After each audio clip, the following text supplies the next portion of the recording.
مکتب اعظم کے ایک چھوٹے سے طالب علم نعمان شیخ عمران کو اس شعر کے ساتھ دعوت دیتا ہوں کہ درفشانی نے تیرے قطروں کو دریا کر دیا ہے، درفشانی نے تیرے قطروں کو دریا کر دیا، دل کو روشن کر دیا، آنکھوں کو بینا کر دیا۔ نعمان شیخ عمران۔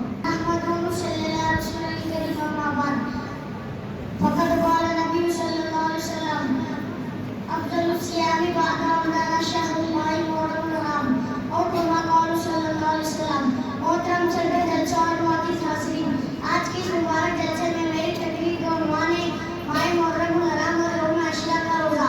امید ہے کہ آپ میری باتوں کو غور سے سنیں گے اور میری حوصلہ افزائی کریں گے۔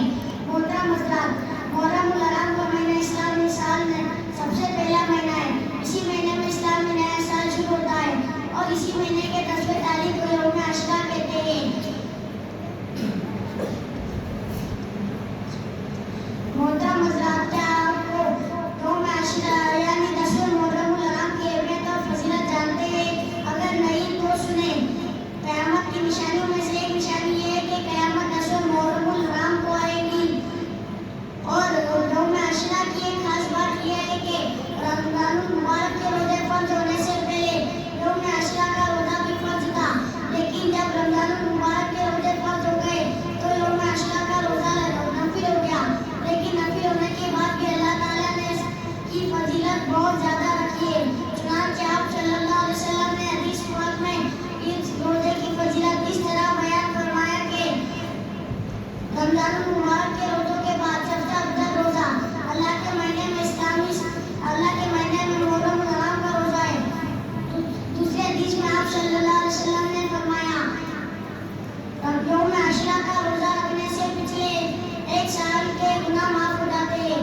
آخر میں اس شعر سے میں اپنی تقریر کو ختم کرتا ہوں۔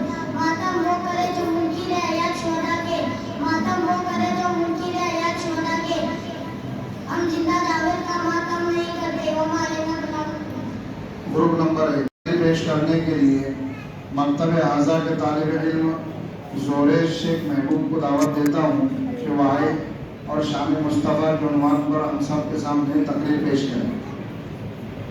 الحمدللہ والصلاۃ علی عبادہ الذین اصطفى اما بعد اعوذ باللہ من الشیطان الرجیم بسم اللہ الرحمن الرحیم لقد کان لکم فی رسول اللہ اسوۃ حسنہ صدق اللہ العظیم۔ محترم صدر جلسہ جناب اور السلام علیکم ورحمۃ اللہ وبرکاتہ۔ آج کی مجلس میں مصطفیٰ صلی اللہ علیہ وسلم ہے۔ انشاءاللہ رسول اللہ علیہ وسلم کی صحابہ پر اپنی معذرت پیش کرو۔ رسول صلی اللہ علیہ وسلم کی صحابہ اللہ وسلم کرے۔ آپ اس وقت کا آپ کو ادا نہیں کر سکتا۔ کسی انسان کی قوت نہیں ضرور ہے کہ میں رسول صلی اللہ علیہ وسلم کی صحابہ کا حال ادا کر دیا۔ ایک آدمی نے اللہ مشرق سے کہا اگر آپ صلی اللہ علیہ وسلم نہیں کر سکتے تو صلی اللہ کے لیے کیا کرو؟ اللہ مشرق نے کہا ہمارے مثال میں زندگی ایک ایسی مدتی ہے لوگوں کو خریدنے کے لیے میری چیزیں خریدنے لے کر آئی تھی۔ اس نے کہا اور میں میرے جلدی سے بھی خریدا جائے گا؟ تو کہنے لگی بات بھی سب خریدنے ہی نہیں، اصل میں بات تو قیامت کے خدا تعالیٰ پوچھے گا اس کو خریدا کون ہوگا؟ تو کہنا بھی نام آ جائے گا۔ قرآن بولتا ہے ہم نے آپ کے ذکر کو بلند کر دیا۔ میرے بھائیوں، نبی چلتا ہے قرآن بولتا ہے، نبی بولتا ہے قرآن بولتا ہے، نبی اٹھتا ہے قرآن بولتا ہے، نبی پہاڑ پر قرآن بولتا ہے، نبی گانے میں قرآن بولتا ہے، نبی غریبوں میں قرآن بولتا ہے، نبی مکہ میں قرآن بولتا ہے، محمد کی ہوتے زیادہ قرآن بولتا ہے، نبی مسکراتا ہے قرآن بولتا ہے، نبی روتا ہے قرآن بولتا ہے، نبی صحابہ کو اپنے سینے سے لگاتا ہے قرآن بولتا ہے، نبی مسجد میں ہے قرآن بولتا ہے۔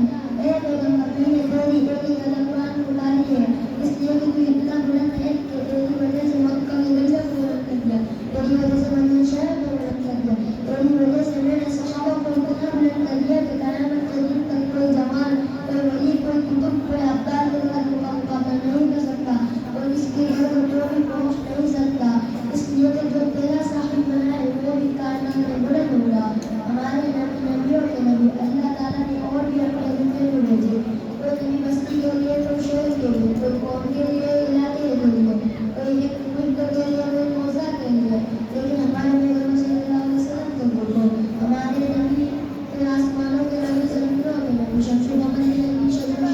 نبی, پوری کائنات کے نبی, تو سوا کے نبی اور شرمندہ کے